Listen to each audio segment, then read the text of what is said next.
Mama Joy! Pakita mo yung chicken mo. Mama Joy! Hello mga ma'am, siya tinumpisahan nga natin ang ating araw sa pagtawag ni Kaide sa kaniyang Mama Joy. Kumakain po siya ng chicken lollipop. Binubusog ko siya para sana makatulog na siya after Mama nito Joy kasi ito ang start ng aking day. Pagkagaling ko sa work. Ayan, at ang sarap ng nguya at akala ko nga ay makakatulog na siya pagkakain niya ng chicken lollipop.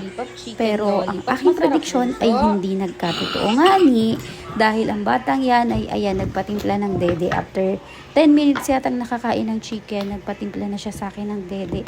At sa hindi ko malam ang dahilan, na hindi ko alam kung bakit nga ba hindi nabubusog ang mga batang ganitong edad.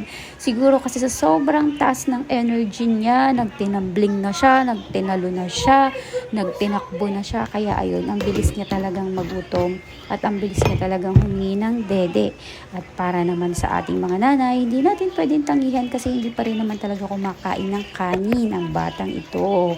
Konti-konti pa lang. Didi, ito na. Kuha po dito. Thank you po. Thank you na. Oh, di ba? Nag-thank you naman po. At fast forward, after ko nga na magpakain ng bata, matulog ng konti, naligo ako. At ito, nag-aayos ako ng damitan na parang linggo-linggo ko nang ginagawa. Ay, paulit-ulit lang po. Ayos tayo ng ayos mga nani ng mga damitan at ang mga anak naman natin ay gulo ng gulo. Nakaka-relate ba kayo mga moms? Diba? Tapos alam nyo ba habang nag-aayos ako, nagugulat ako kung bakit etong mga anak kong mga lalaki na to, bakit laging ganito? Yung mga shorts nila, butas ang pundilyo talaga. At hindi ko alam kung anong ginagawa nila dito. Doon ba nila pinapadaan ang kanilang mga putotoy para mapaihi sila? O diba? O ginagawa na lang ba nilang talaga hikit-hikitin palagi ang pundilyo ng kanilang mga shorts? At hindi maubusan talaga ng gawa ang nanay. O pati naman po talaga ang laylayan ng short ng anak ko. Tas-tas. Hindi ko din alam kung paano niya tinatastas ang mga iyan.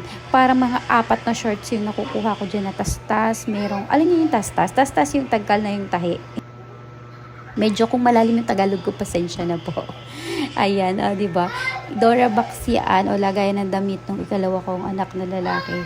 And after 2 days, magulo na naman siya. So, baka next week ko na lang din ulit. Oh, mayroon pa ako. Ito pa yung short ko. Dito pa rin talaga nakuha yung short ko sa lagayan niya ng damit.